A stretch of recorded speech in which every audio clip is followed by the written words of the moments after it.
Olá! Como combinamos na semana passada, nessa semana, dando sequência a esse projeto de tratar das aulas da semana, nós iremos abordar, no âmbito dos procedimentos especiais, a ação de exigir as contas, aquela prevista a partir do artigo 550 do Código de Processo Civil.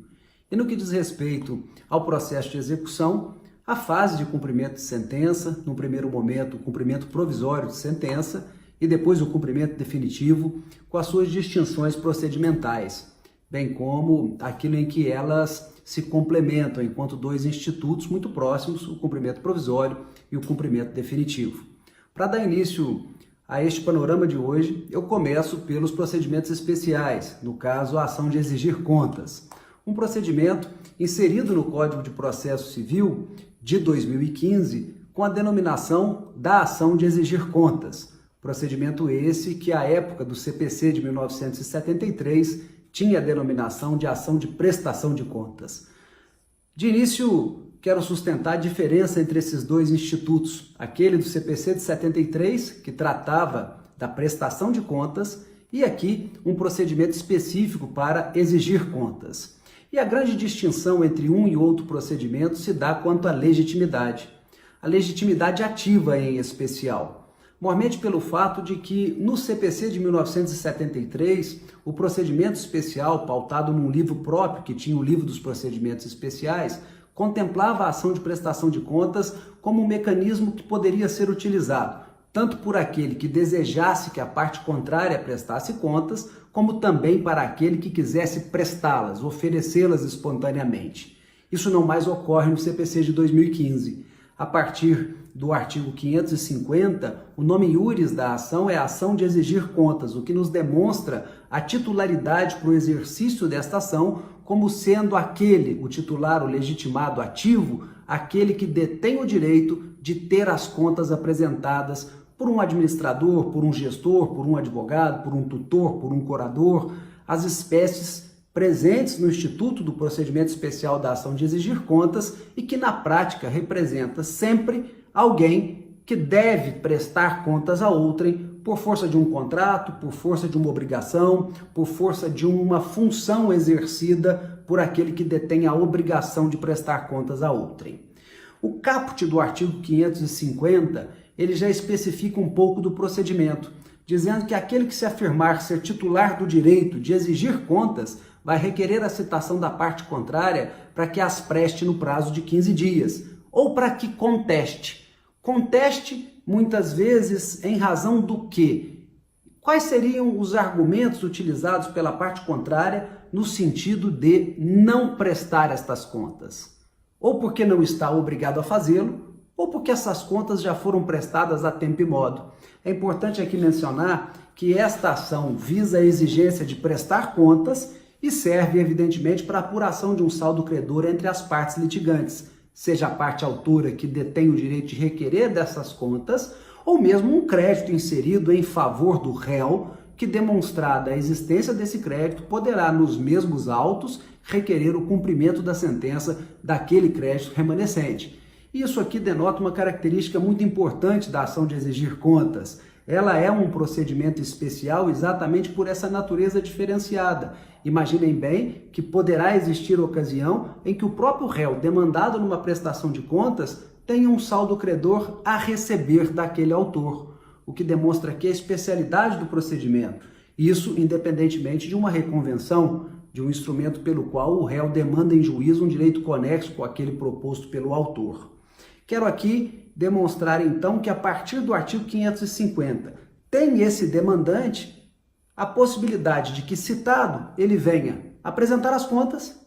venha contestar a obrigação de fazer, de prestar estas contas, ou contesta e apresenta as contas. Quero demonstrar neste sentido que, se exercida a primeira hipótese, a de apresentação das contas, evidentemente que o feito será extinto, se aquele autor concordar com as contas apresentadas, ou ingressaremos em uma fase para discussão daquela conta, para discussão daqueles valores, para apuração da correção ou não daquelas contas. Importante destacar aqui que o juiz, neste caso, poderá valer-se, inclusive, da prova pericial, e é muito comum que o faça. que ele pode, mediante a prova pericial, verificar a correção das contas apresentadas pelo réu ou a correção das contas apresentadas pelo autor na hipótese do réu, instado a fazê-lo, não vier a apresentar essas contas. Vejam que o artigo 550 disciplina isto bem, no seu parágrafo 2º. Prestadas as contas, o autor terá 15 dias para se manifestar, prosseguindo-se o processo na forma do capítulo 10 do título 1 deste livro, com saneamento do processo, designação de audiência,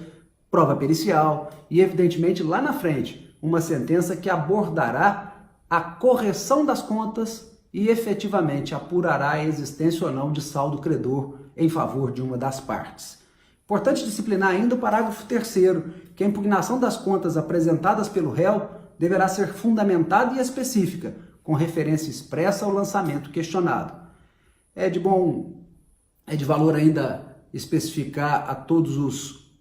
que aqui assistem o sentido de que o legislador buscou a também trazer ao autor uma obrigação, da mesma forma que o réu deve apresentar essas contas, se não de forma mercantil, como previa exatamente o CPC de 1973, que as faça de forma cronológica, documentada, organizada. E aqui vale dizer a possibilidade de requerer o trabalho, o apoio de um contador, por exemplo, para trazer essas contas em modo correto e bem apresentadas em juízo, especificando as receitas, as despesas e eventuais investimentos. Ocorre que muitas vezes o réu, instado a fazê-lo e citado para uma ação de exigir as contas, não reconhece num primeiro momento a obrigação de prestá-las, ou porque já fez, ou porque entende que a sua relação obrigacional com a parte contrária não determina, não impõe a obrigação de prestar contas. Então nós poderemos dizer que a ação de exigir contas é uma ação não mais bifásica, mas sim trifásica, em que, um primeiro momento, o Estado juiz verifica a obrigação ou não da prestação de contas, num segundo momento, adentra ao mérito dessas contas prestadas, e numa terceira fase, objetivando o cumprimento da sentença de eventual saldo credor apurado. Vejam que o dinamismo trazido pelo procedimento especial, ele traz a possibilidade de que, em uma mesma relação jurídica, eu tenha, em primeiro plano, a obrigatoriedade ou não da prestação de contas. Em um segundo plano, o exame acurado destas contas pelo Estado juiz, com o apoio de contabilistas, com o apoio de peritos contábeis. E no terceiro momento, o cumprimento de sentença com a conversão do procedimento, que aquele momento era especial, vem para o rito do procedimento comum, do procedimento anteriormente denominado ordinário, e chega à fase do cumprimento de sentença, da execução, da fase expropriatória, com vistas a que o autor ou o réu, aquele que deter saldo credor em desfavor de outrem, venha receber aquilo que veio instituído e previsto na sentença. Portanto, essas três fases do procedimento o tornam especial, diferentemente do procedimento comum, em que não se vislumbram essas frases sequenciais. De se mencionar aqui que o recurso dirigido na primeira fase, quando o juiz determina a obrigação de prestar contas, na forma do artigo 1015 do Código de Processo Civil, será o agravo de instrumento. E na segunda fase, evidentemente que quando o juiz adentra ao mérito das contas prestadas, a apelação quanto à sentença que determinar a existência de saldo credor em qualquer das partes, para qualquer das partes, melhor dizendo. Veja que nós poderemos também ter a possibilidade de que este réu, demandado em juízo para a prestação de contas, para demonstrar essas contas, quede-se inerte, permaneça inerte e nada faça, sequer contestando ou mesmo apresentando, podendo o juiz, portanto, julgar o processo no estado em que se encontra, possibilitando, na fase sequencial, o cumprimento da sentença, caso ela também transite livremente em julgado. Importante mencionar algumas hipóteses do dever de prestar contas, e eu trago aqui a do tutor, a do curador, a do advogado, a do administrador judicial, previsto lá na Lei da Recuperação e Falências, na Lei 11.101 de 2005, a nossa de advogados, no artigo 34 da Lei 8.906 de 1994, e tantas outras obrigações, como, por exemplo, o gestor de negócios, o mandatário, o inventariante. São inúmeras as obrigações de pessoas que devam prestar contas a outrem por força das atribuições que lhes são conferidas. A mera existência de uma quitação de uma relação obrigacional entre as partes não impede a possibilidade do ajuizamento da ação de exigir contas, Não é o simples fato da existência de uma quitação que não permita que essa parte exija da outra a devida prestação de contas. Evidentemente que alguns casos são mais polêmicos, como, por exemplo, aquela definida pelo ministro Luiz Felipe Salomão em sede de recurso repetitivo, e trago aqui o número do recurso especial, 1.293.558 do Paraná, da lavra do ministro Luiz Felipe Salomão, que fixou tese em contrato de mútuo a não permitir, por ausência de interesse de agir, a ação de exigir contas, com julgado em 11 de março de 2015, em sede de recurso repetitivo. No âmbito da petição inicial, deverá o autor justificar a necessidade do réu de prestar essas contas, especificando qual é a relação obrigacional entre eles, e no âmbito da contestação, como disse agora há pouco, a possibilidade de que esse réu venha a demonstrar que não exista a obrigação de prestar contas ou que já as apresente em juízo, demonstrando a correção dos seus lançamentos contábeis. Em linhas gerais, o procedimento é um procedimento previsto do artigo 550 ao artigo 554 do Código de Processo Civil, a especificar essas obrigações, ao 553, porque o 554 já começa a tratar das ações possessórias, um procedimento curto, mas que vai se valer também da conversão no procedimento ordinário e também e principalmente da fase de cumprimento de sentença, que é exatamente o assunto a ser tratado na sequência nessa manifestação de hoje. Quero lhes dizer ainda que a ação de exigir as contas é largamente utilizada, mas que, nada obstante a súmula 259 do STJ ter previsto a possibilidade da utilização no que tange às contas correntes, reitero o posicionamento do ministro Luiz Felipe Salomão em recurso repetitivo, julgado lá em 2015, em que demonstra que nos contratos de mútuo não há interesse de agir para o mutuário, no sentido de que ele recebe valores para sua própria utilização e não recebe valores em nome de outrem. Com essas considerações, eu termino a questão e a manifestação contra a ação de exigir contas, prometendo ser sempre célere e prometendo trazer de modo muito objetivo os dois tópicos da semana. O segundo tópico da semana diz respeito ao cumprimento de sentença, uma fase instituída na sequência da fase cognitiva, que é a fase de acertar o direito, e iniciando a fase de execução. Principalmente e na sequência daquilo que vimos na semana passada, das disposições gerais do cumprimento de sentença, agora, a partir do artigo 520, trata-se especificamente do cumprimento provisório da sentença. E quais são as distinções e particularidades entre o cumprimento de sentença provisório e o cumprimento de sentença definitivo? Nós bem sabemos que no âmbito do direito brasileiro, a maioria dos recursos, no caso a apelação em específico, ela normalmente é dotada e o seu recebimento é no duplo efeito, no efeito devolutivo e no efeito suspensivo. Ocorre que algumas exceções estão previstas ou em legislação extravagante ou no artigo 1012, que trata especificamente da apelação, que traz lá o rol das exceções, aqueles casos em que o cumprimento provisório pode ser instituído. E nas hipóteses do cumprimento provisório, esse cumprimento provisório se dá com as disposições dos artigos 520 e seguintes do CPC, logo depois do término das disposições gerais do cumprimento de sentença. E logo ali dispõe o artigo 520 do Código de Processo Civil, ao tratar do cumprimento provisório da sentença, que reconheça a exigibilidade de obrigação de pagar a quantia certa, que ele se dá do mesmo modo que o definitivo, porém com algumas especificidades previstas a partir do inciso 1º. A primeira especificidade que quero trazer à tona para todos nós é a ocorrência e a prevalência do princípio da responsabilidade do exequente. O princípio segundo o qual o exequente provisório vai arcar com os riscos de executar uma sentença que, nada obstante ser provisória, poderá ser reformada pelo tribunal imediatamente superior à instância em que fora proferida a decisão. Portanto, todos os riscos correm por conta e a ordem do exequente, que poderá, evidentemente, reparar os danos que vier a causar ao executado. Ela é evidente que, por ser provisório, se vier na sequência uma decisão que venha a extinguir ou modificar ou reparar aquela decisão exequenda, por óbvio que essa modificação, extinção ou reparação da decisão se aplique imediatamente. Por isso a denominação cumprimento provisório.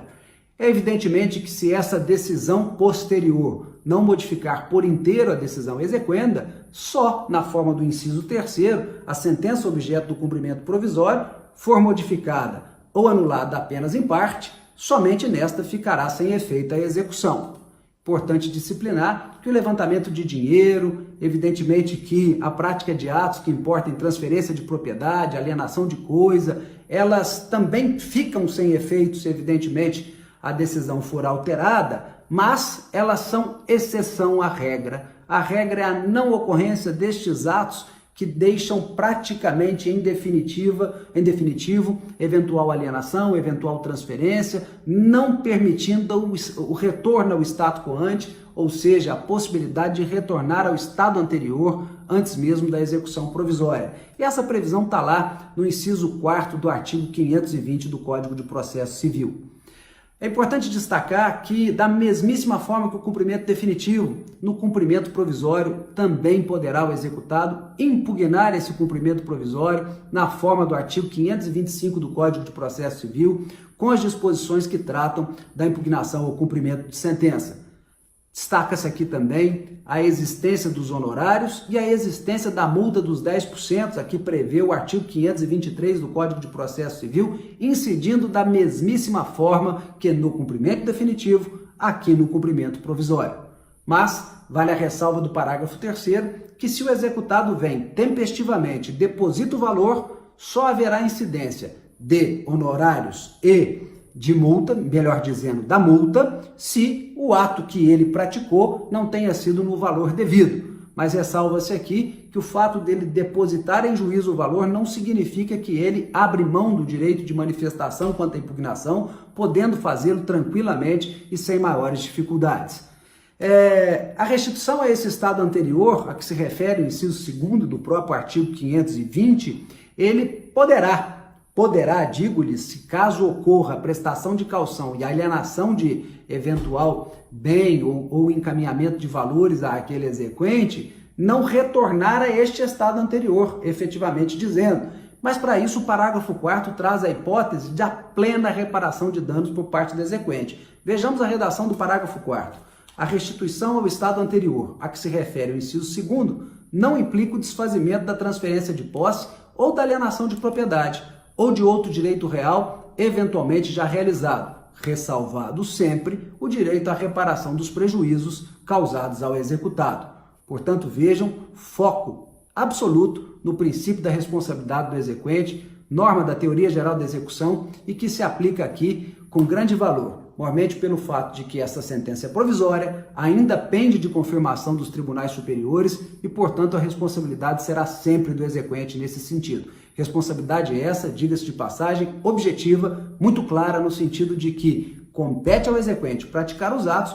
com absoluta responsabilidade, sob pena de amanhã ter de reparar os danos que vier a causar ao executado. Adentrando propriamente ao cumprimento definitivo da sentença, tal como tratado de modo muito próximo do cumprimento provisório, o cumprimento de sentença ele se estabelece a partir do artigo 523 do Código de Processo Civil e ele é um procedimento que demonstrou pleno sincretismo processual entre a fase de cognição e a fase de execução. O direito brasileiro pré-leis 11.232 e lei 11.382 em 2005 e 2006 vivia uma dicotomia entre a fase de conhecimento e a fase de execução. Era processo de conhecimento e processo de execução, renovando-se inclusive a fase de citação do executado no sentido de início de uma nova relação processual. Isso não existe há mais de 10 anos, especificamente há quase 14 anos, com a edição da Lei 11.232,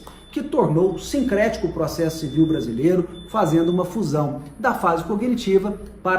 com a fase executiva. Aqui vale uma ressalva e vale dizer a todos os que me assistem nesse momento. O cumprimento de sentença trouxe uma maior efetividade à execução, porquanto pela instituição da multa de 10%, pela possibilidade de que esse réu seja instado, esse executado agora, a imediatamente cumprir a obrigação sem nascer uma nova relação jurídica processual, isso fez com que alguns saíssem de uma inércia que se acostumou por longos anos no CPC de 1973. Aqui no CPC de 2015, o que se objetiva é trazer celeridade em uma execução em que se dê efetividade. É o princípio da efetividade se aplicando da melhor forma aos interesses do exequente. Melhor dizendo, é objetivar um único desfecho, um desfecho positivo com a plena satisfação do credor. E o cumprimento da prestação pecuniária se dá a partir do artigo 523 com uma redação muito clara. Dispõe o caput do artigo 523. No caso de condenação em quantia certa ou já fixada em liquidação de sentença, portanto, poderemos ter uma fase intermediária entre a cognição e a execução, que será a fase de liquidação de sentença, com a sua previsão dos artigos 509 a 512 do CPC, e no caso de decisão sob parcela incontrovérsia, prevalecendo aqui também a possibilidade de que haja cumprimento de sentença das decisões interlocutórias, o cumprimento definitivo da sentença far-se-á requerimento do exequente, sendo o executado intimado para pagar o débito no prazo de 15 dias, acrescido de custas se houver. O parágrafo 1º diz que, não havendo pagamento voluntário no prazo do caput, o débito será acrescido da multa de 10% e também de honorário de advogado no importe de 10%. Efetuado o pagamento parcial, por óbvio que a multa e também os honorários incidirão tão somente sobre o restante, previsão do parágrafo 2º do artigo 523. Se não é efetuado tempestivamente esse pagamento, expede-se desde logo o mandado de penhora e avaliação dos bens, ou seja, inicia-se a fase de expropriação dos bens deste devedor. Vale mencionar aqui aos presentes no sentido de que todos os meios para a constrição patrimonial estão inseridos aqui nessa penhora e avaliação. Vale dizer aqui, basta injúde, renajude, todos os instrumentos aqui dispõe o Estado juiz para a constrição patrimonial para dar a plena satisfação do crédito exequendo. Na sequência, as disposições trazidas pelo artigo 523, elas vêm corroboradas com aquilo que deve conter a petição, que não é uma petição inicial, é uma petição incidental no sentido de vir, como discriminado no caput do artigo 524, será instruído com demonstrativo discriminado e atualizado do débito, do crédito, devendo a petição conter CPF, CNPJ, inciso 1º, índice de correção monetária adotado, juros aplicados e respectivas taxas, o termo inicial e o termo final destes juros da correção monetária, a periodicidade da capitalização destes juros, especificação de eventuais descontos implicados, descontos obrigatórios realizados por força de eventual contrato, indicação de bens passíveis de penhora. Poderá o exequente, desde logo, na petição que requer o cumprimento de sentença, apresentar os bens que poderão ser objeto de penhora. É claro, deverá preocupar em apresentar o demonstrativo que seja correto, porquanto, na sequência, poderá este executado, agora executado, vez que tempestivamente não realizou o pagamento, nada obstante intimado para pagar em 15 dias, ofertar impugnação, como veremos a partir do artigo 525. Claro que algumas particularidades devem ser levadas em consideração. Se para fins do próprio cálculo ele dependa de documento, ele poderá requerer que seja o réu instado a exibir estes documentos. Se a complementação desse demonstrativo depender de dados adicionais em poder deste executado, ele poderá ser intimado a apresentá-lo. E se esses dados não forem apresentados, reputar-se-ão corretos da forma do parágrafo 5º os cálculos apresentados pelo exequente, apenas com base nos dados que dispõe, previsão contida no parágrafo 5º do artigo 524. Evidente que, se este executado não realiza o pagamento a tempo e modo, expedindo-se um mandado de penhora e avaliação, como dito, poderá fazer a impugnação ao cumprimento de sentença, procedimento previsto no artigo 525, que diz claramente quanto à tempestividade desse instrumento. Transcorrido o prazo previsto no artigo 523, sem o pagamento voluntário, inicia-se o prazo de 15 dias para que o executado, independentemente de penhora ou nova intimação, apresente nos próprios autos sua impugnação. Então não é requisito para a impugnação ou cumprimento de sentença que esteja garantido o juízo. Eu posso sim impugnar o cumprimento de sentença sem garantia prévia. Claro que, evidentemente, se estivermos a tratar de efeito suspensivo na impugnação, tal situação dependerá de garantia, mormente pelo fato de que não há qualquer perigo corrido pelo executado se não tiver penhora. Então, uma coisa está associada à outra, na forma, inclusive, do artigo 525 e seguintes do Código de Processo Civil. Quais são as matérias que o executado pode alegar a partir do 525? O parágrafo 1º, em seu inciso 1º, já demonstra falta ou nulidade da citação se na fase de conhecimento o processo correu à revelia, ilegitimidade de parte, inexequibilidade do título ou inexigibilidade da obrigação lá lançada, penhora incorreta ou avaliação errônea, excesso de execução ou cumulação indevida de execução. Lembrando que, quanto à cumulação da execução, o requisito da tríplice identidade, mesmo juízo, mesmas partes e mesmo procedimento para a execução. Não existindo, poderá essa matéria ser arguída em sede de impugnação ao cumprimento de sentença e incompetência absoluta ou relativa do juízo da execução. Ainda, qualquer causa modificativa ou extintiva da obrigação, como pagamento, inovação, compensação, transação, prescrição, matérias que sejam supervenientes à sentença, porque estamos tratando, e aqui bem sabemos, de cumprimento da sentença. De se salientar que este instrumento da impugnação ao cumprimento da sentença é um meio de defesa desse executado para demonstrar qualquer uma dessas causas enumeradas no artigo 525, tendo condição de demonstrar ao Estado juiz não a renovação da matéria na contestação, mas tudo aquilo que for superveniente à sentença e que possa ser objeto de impugnação neste momento, qual seja o momento do cumprimento da sentença. De se salientar ainda que esta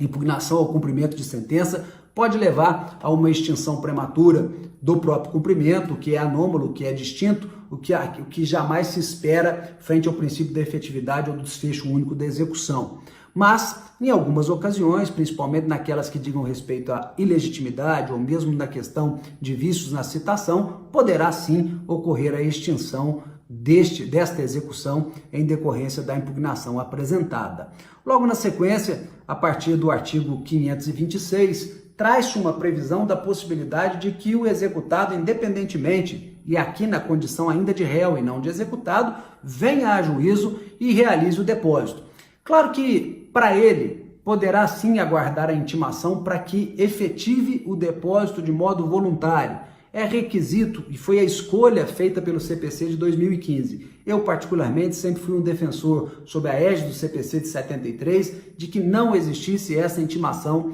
para o executado, porque o texto do então artigo 475J previa categoricamente a desnecessidade dessa intimação. Mas o CPC de 2015 trouxe a previsão expressa da intimação deste executado e, portanto, poderá ele esperar, aguardar a intimação para que aí sim faça o pagamento e esse pagamento seja considerado um pagamento voluntário. Mas o 526 traz a previsão que, antes mesmo dessa intimação e querendo, faça ele o pagamento daquilo que entende devido e eventual acréscimo dos 10% ou os honorários advocatícios só incidirão se os valores por ele depositados não forem os valores corretos. E aí o parágrafo 2º diz que, concluindo o juiz pela insuficiência do depósito, sob a diferença incidirá a multa de 10% e os honorários advocatícios, seguindo-se a execução com penhora e atos subsequentes. Na minha visão, o próprio parágrafo 2º deveria renovar o prazo de 15 dias, tal como traz a previsão do 525, oportunizando a este executado 15 dias para apresentação da impugnação. E na sequência, a previsão de que o artigo 527 permita que os mesmos atos agora mencionados do 523 e seguintes sejam também naquilo que não for incompatível aplicado ao cumprimento provisório, naquilo que couber, essa é a redação do artigo 527, permitindo que haja uma interação entre o cumprimento provisório e o cumprimento definitivo da sentença. Nesses quase 30 minutos, para ser mais exatos, 29 minutos, nós abordamos a ação de exigir as contas, um procedimento especial previsto no Código de Processo Civil e com grande abrangência, com grande utilidade, mas que era denominado no CPC de 73 ação de prestação de contas, E também, na sequência, observamos o cumprimento provisório da sentença e o cumprimento definitivo, trazendo um pouco mais daquilo que nós vamos apresentar na Faculdade de Direito de Varginha nas aulas desta semana. Muito obrigado pela participação de todos, estou inteiramente à disposição nas minhas redes sociais, no Instagram Gustavo Chalfun, no Facebook Gustavo Chalfun, no meu Twitter, @Gustavo Chalfun, para esclarecer aí eventuais dúvidas surgidas desses 30 minutos deste projeto Aulas da Semana. Até o próximo domingo e um grande abraço a todos.